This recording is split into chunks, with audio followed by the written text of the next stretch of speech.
তসলিমা আক্তার 2 সন্তানের জননী। 30-এ পা দিল সবে মাত্র। ঋণের টাকায় প্রবাসী স্বামী বিদেশে পাড়ি দিয়েছেন বছরখানেক আগে, যার দেনা এখনো পরিশোধ হয়নি। স্বামী সন্তান নিয়ে সুন্দরভাবে চলছিল তসলিমার ছোট্ট সংসার। কিছুদিন ধরে তার শারীরিক অবস্থার অবনতি হওয়ার পর হাসপাতালে চিকিৎসা নিতে গিয়ে ধরা পড়ে তার মিক্সড ফিনোটাইপ অ্যাকিউট লিউকেমিয়া বা ব্লাড ক্যান্সার।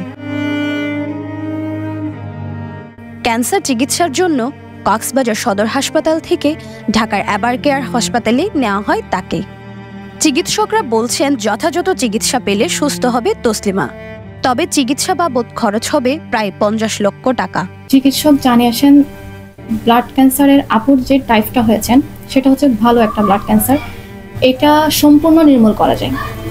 অনেকগুলো ব্লাড ক্যান্সার হচ্ছে আপনার ট্রিটমেন্টের পরেও ভালো করা যায় না, কিন্তু একটা ভালো দিক হচ্ছে এই ক্যান্সারটা সম্পূর্ণ নির্মূল করা যায়, কিন্তু অনেক দ্রুত ট্রিটমেন্ট করতে হয়। আর হচ্ছে বোন মেরু ট্রান্সপ্ল্যান্টেশন, যেটাকে আমরা বাংলায় অস্থিমজ্জা প্রতিস্থাপন বলি।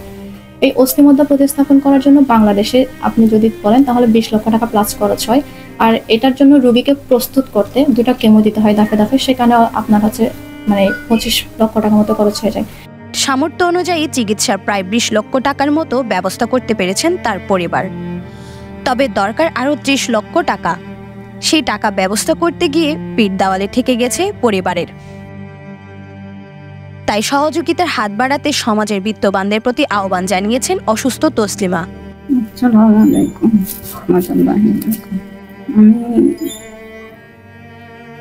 সুস্থ ছিলাম, আমার অসুস্থ হয়ে আমার এখন এই অবস্থা। আমি আমার 2টা সন্তান নিয়ে আমি বাঁচতেছি। আপনারা সবাই সহযোগিতার হাত বাড়ান। ইতিমধ্যে কক্সবাজার জেলা ছাত্রলীগের সভাপতি SM সাদ্দাম হোসেন 1 লক্ষ টাকা জোগাড় করে দিয়েছেন চিকিৎসার জন্য, এবং জেলা ছাত্রলীগের পক্ষ থেকে একটি ফান্ড গঠন করা হয়েছে বলে জানা যায়।